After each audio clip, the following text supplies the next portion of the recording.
بسم الله الرحمن الرحيم، وصلى الله وسلم على نبيه الأمين وعلى آله وأصحابه أجمعين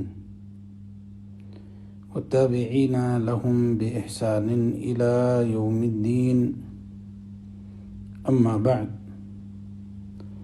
يقول الله عز وجل في كتابه الكريم: وتعاونوا على البر والتقوى ولا تعاونوا على الإثم والعدوان. فمن باب التعاون على البر والتقوى أقدم نصيحة لكل من يتابعني ويسمعني. يقول الله عز وجل: وما بكم من نعمة فمن الله. ويقول تعالى: وإن تعدوا نعمة الله لا تحصوها. فالله سبحانه وتعالى هو المنعم علينا بالنعم الظاهرة والباطنة، فعلى العبد أن يشكر الله جل في علاه على ما أنعم عليه من نعمة الدين والدنيا. قال تعالى: وإذ تأذن ربكم لئن شكرتم لأزيدنكم ولئن كفرتم إن عذابي لشديد. فالله سبحانه وتعالى يحب الشاكرين،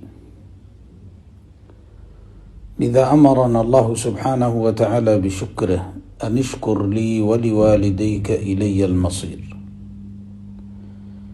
وبين ربنا سبحانه أن القليل هم الشاكرون. قال تعالى: وقليل من عبادي الشكور.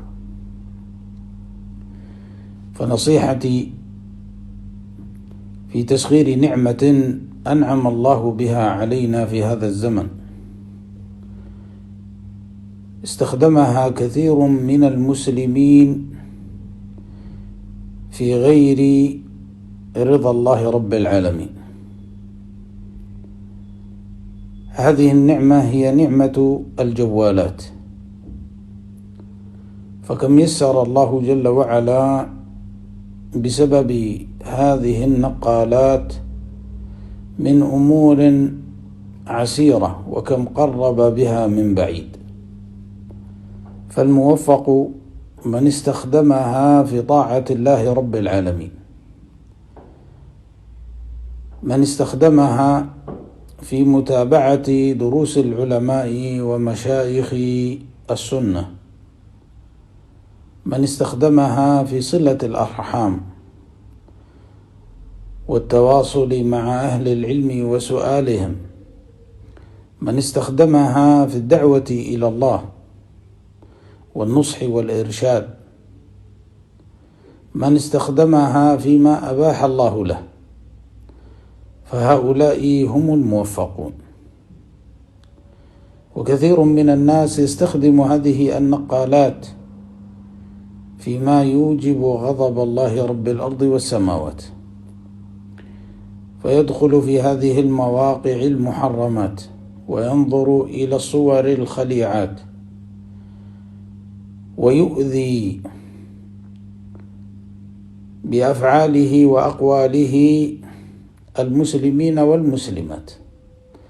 فعليهم أن يتوبوا إلى الله رب العالمين، وأن يستخدموا هذه النعمة فيما ينفعهم في دينهم ودنياهم. واعلم أيها المسلم الكريم أنك محاسب على وقتك، فسخره في الخير. فالنبي صلى الله عليه وسلم يقول: اغتنم 5 قبل 5، حياتك قبل موتك. وقال الله: والعصر إن الإنسان لفي خسر إلا الذين آمنوا وعملوا الصالحات وتواصوا بالحق وتواصوا بالصبر. وفقني الله وإياكم لشكره وذكره وحسن عبادته، والحمد لله رب العالمين.